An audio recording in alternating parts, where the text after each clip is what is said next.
34F. I noticed a strange perfume on my husband's 36 ml clothes after 10 years of marriage. The truth was worse than I imagined. Using a throwaway for obvious reasons, still trying to process everything that's happened. My husband James and I have been married for 10 years, together for 12. We have 2 daughters, ages 8 and 5. We met through mutual friends at a housewarming party, had an instant connection, and built what I thought was a solid marriage based on trust, communication, and mutual respect. James works in commercial real estate development, while I'm a part-time graphic designer who scaled back my career when our first daughter was born. We've had our ups and downs like any couple, but overall, I would have described our marriage as healthy and happy. We still had regular date nights, enjoyed our family time, and seemed aligned on our goals and values. Looking back, I can see that things began changing subtly about 8 months ago. James started working later than usual, citing a major new development project that required extra attention. He became more protective of his phone, installed a stronger password, and would take calls in another room or step outside, something he'd never felt the need to do before. At first, I dismissed these changes. James had always been dedicated to his career, and I wanted to be supportive. The real estate market in our city has been booming, and this project could mean a significant promotion for him. Whenever I expressed concern about his hours, he'd reassure me it was temporary and would benefit our family in the long run. The first real red flag appeared about 6 months ago. James began showering immediately after coming home from work, a new habit that seemed odd given that he works in an office, not a physically demanding job. When I casually mentioned it, he claimed the office AC was broken and the building was uncomfortably warm. Then came the laundry changes. James, who had never shown interest in household chores, suddenly insisted on doing his own laundry. He claimed he wanted to help more around the house, but only seemed interested in washing his own work clothes. When I pointed this out, he said he felt guilty about his long hours and wanted to take at least one task off my plate. Again, I chose to believe him because the alternative was too painful to consider. I even felt momentarily appreciative that he was acknowledging the imbalance in our household responsibilities, though I found it strange that laundry was the only chore he volunteered for. Our intimacy had decreased as well, which he attributed to stress and exhaustion from work. We went from a healthy, regular sex life to maybe once every few weeks, usually initiated by me. I started feeling insecure, wondering if he no longer found me attractive after 2 children and years of marriage. The moment everything changed came on an ordinary Tuesday. James had left for work, and I was gathering laundry, including a dress shirt he had apparently missed when doing his load the night before. As I picked it up, I noticed a distinct scent, a floral, musky perfume that was definitely not mine. I've worn the same light citrusy perfume for years. This was something entirely different, more sophisticated, more expensive, and unmistakably present on my husband's collar and chest area of his shirt. My heart pounded as I checked other items in his closet. 2 more shirts had the same fragrance, faint but detectable. 1 jacket had the scent concentrated on the lapel, as if someone wearing this perfume had leaned against him or embraced him. That night, I couldn't sleep. I kept telling myself there might be an innocent explanation. Maybe a female client had hugged him after closing a deal, or perhaps a coworker had accidentally bumped into him. But combined with the other changes in his behavior, the perfume felt like damning evidence. The next morning, after dropping the kids at school, I did something I never thought I would do. I drove to James's office building and waited in the parking garage. I told myself I just wanted to surprise him for lunch, to see his workplace environment for myself. At 11:30 a.m., I saw James exit the building with a woman I didn't recognize, tall, professionally dressed, probably in her early 30s. They walked to a nearby restaurant, sat at an outdoor table, and throughout their lunch, I observed an unmistakable intimacy in their body language. Nothing overtly inappropriate, no kissing or hand-holding, but the way they leaned toward each other, the casual touches on the arm, the shared laughter that seemed too comfortable for mere colleagues. I took photos with my phone, then left before they could see me. Back at home, a quick LinkedIn search confirmed my suspicions. Vanessa Cooper, senior project manager, had joined James's company about 9 months ago, right around when his behavior began to change. Further investigation revealed more connections.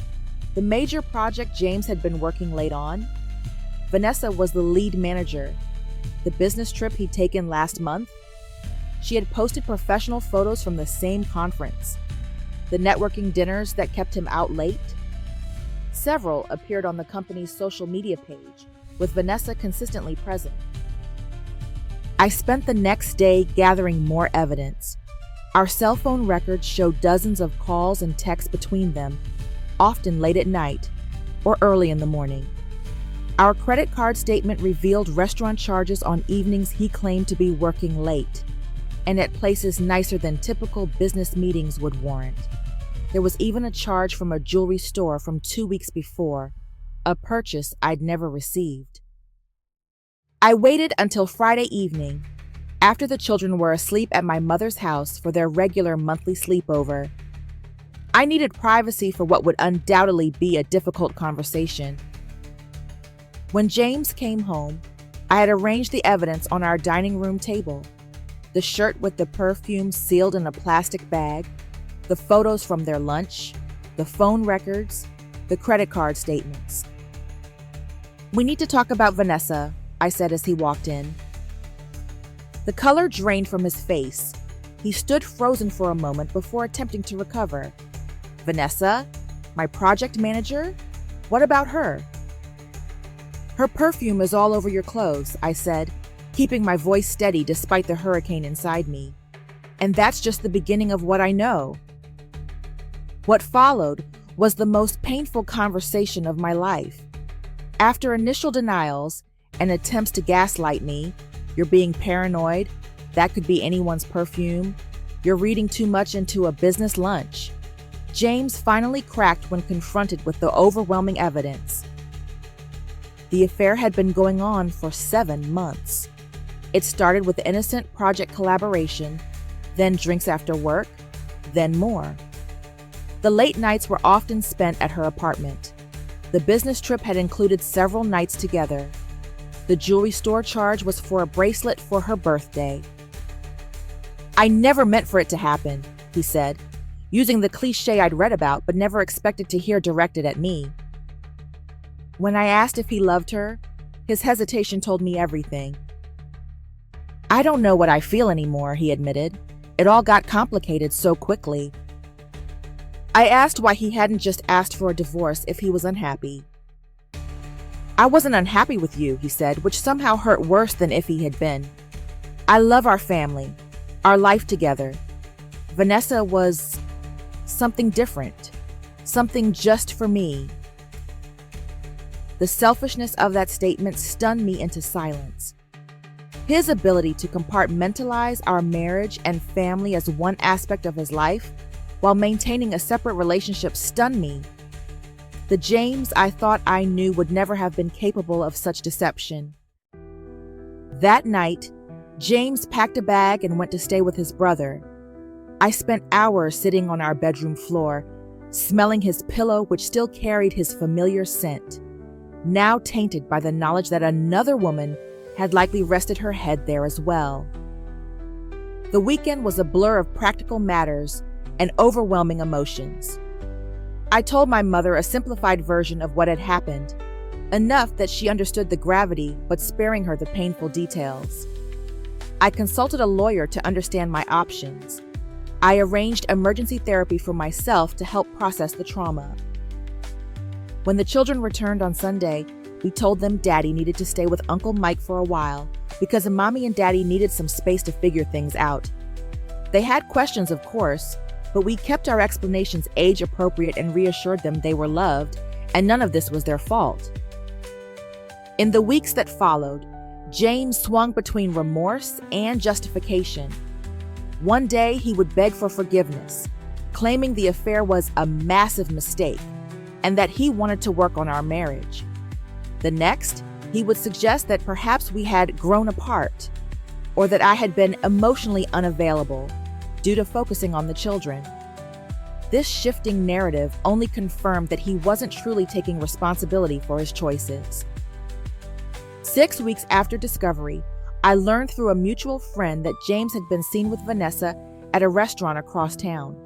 When confronted, he admitted they were still figuring things out, but that he truly wanted to try to save our marriage too.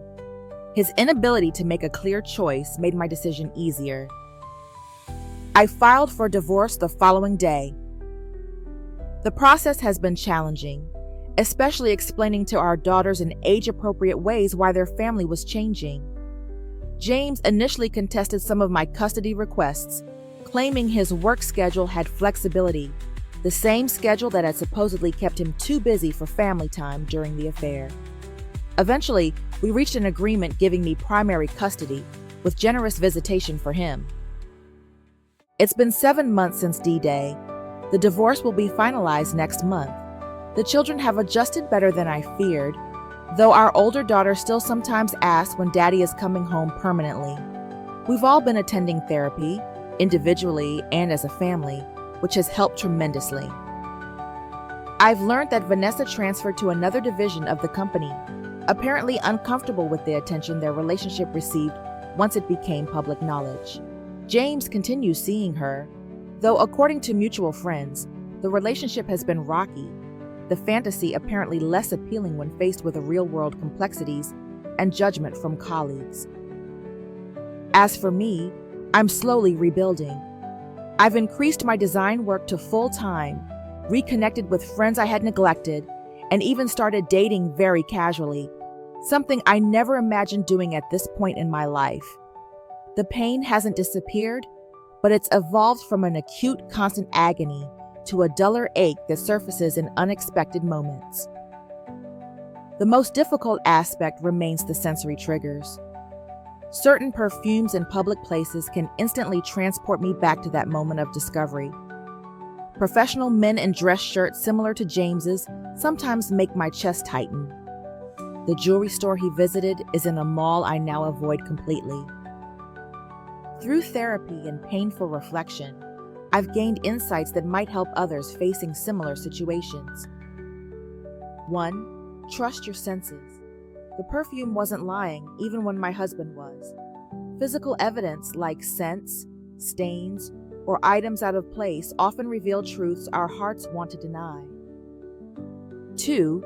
New patterns of behavior around clothing, doing their own laundry, showering immediately after work, changing at the office, are significant red flags that shouldn't be dismissed.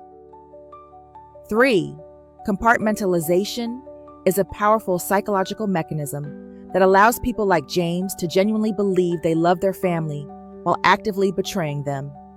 This doesn't excuse the behavior, but helps explain the cognitive dissonance many cheaters display. 4. Children are remarkably resilient when given honest, age-appropriate information and consistent reassurance of love from both parents. My fear of destroying their world by pursuing divorce was overblown. Living in an authentic environment, even a restructured one, is healthier than a home built on deception. 5. Recovery isn't linear. Some days I feel strong and forward-looking. Other days, something as simple as finding an old family photo can trigger intense grief for the future we've lost. Both reactions are valid parts of the healing process. For those in the early stages of suspicion or discovery, my advice is to trust yourself, your observations, your instincts, your worth. Gather evidence methodically, but don't torture yourself seeking every detail. Focus on what you need for clarity and potential legal proceedings, then direct your energy toward healing. And remember that while the pain is excruciating now, it does eventually become manageable.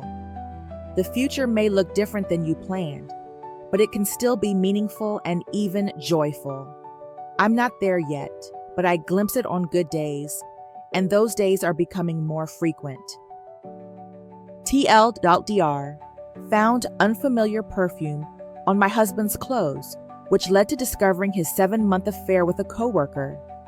After failed attempts at reconciliation, I filed for divorce and am rebuilding my life with our 2 daughters. Edit. Thank you all for the overwhelming support and kind words. To address some common questions.